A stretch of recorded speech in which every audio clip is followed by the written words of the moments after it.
Good afternoon, everyone. And I'm truly excited to be here.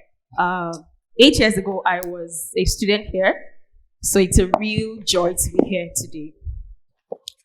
Thank you.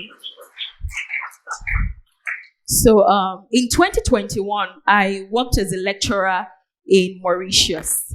And as some of you would expect, students who had come from all across Africa were not there for the singular purpose of learning, like some of us here. You know, they had wanted to meet new people, spend their evenings walking by the beach. Mauritius is known for a lot of beaches, do some sightseeing, and just literally have fun.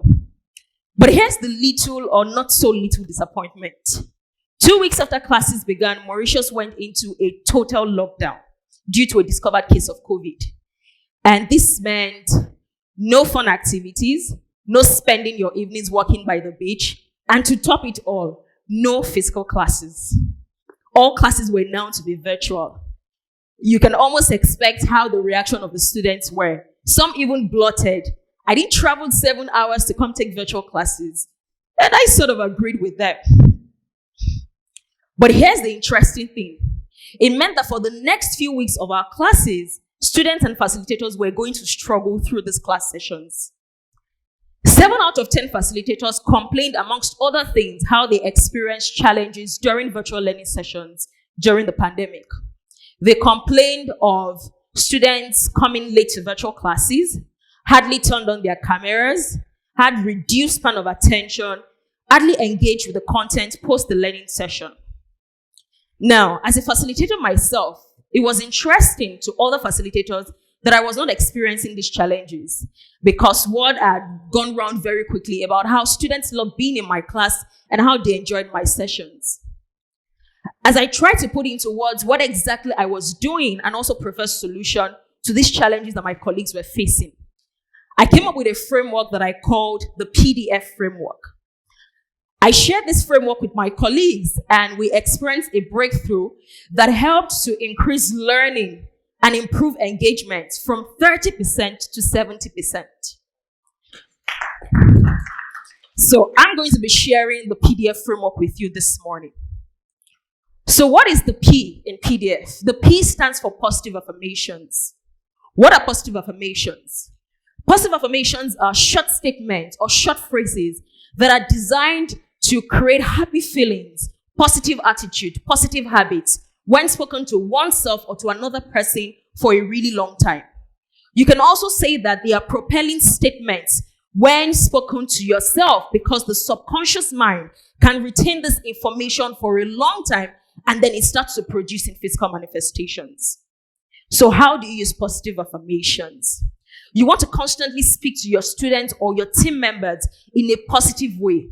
And it doesn't even matter if you're not seeing the behavior you want them to exhibit now, but you want to make a conscious effort to continually speak about what you want them to exhibit in future. Tell them how proud of them you are, how you are excited about their progress and their future. And a good example points to my Senegalese student, Sarah, who when she joined the school could not make a simple sentence in English. I would watch her frustration and her sadness in class because she had difficulties communicating with her peers or even understanding what the facilitator said. 6 weeks down the line, Siran could make simple, basic sentences in English. It was interesting to see. And it wasn't just because she put in the work, which she obviously did. It was also because I constantly expressed my belief in her ability to learn the language. This she told me. Another thing you want to learn to do is to commend positive behavior when they're exhibited, because there's a likelihood that behaviors that are commended are likely to be repeated. For example, if a student came early to my class, which they should, I would commend them publicly. But if a student came late to my class, I would neither praise nor shame. I would rather express my belief in their ability to come earlier. And you can almost guess what the result is. Students came earlier to class.